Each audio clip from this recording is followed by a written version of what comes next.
we divide 827 by 5 in a long division method.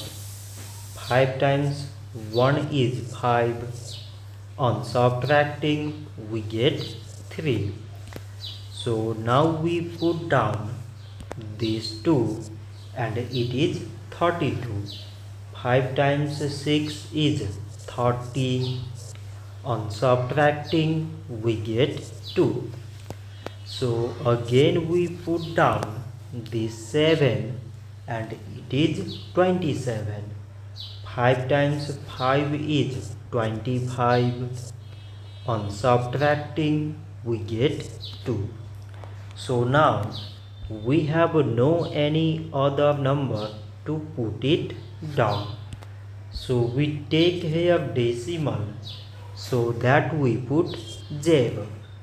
So it is 20 and 5 times 4 is 20. On subtracting we get 0. So 827 divided by 5 is 165 decimal 4. So this much for today and thanks for watching.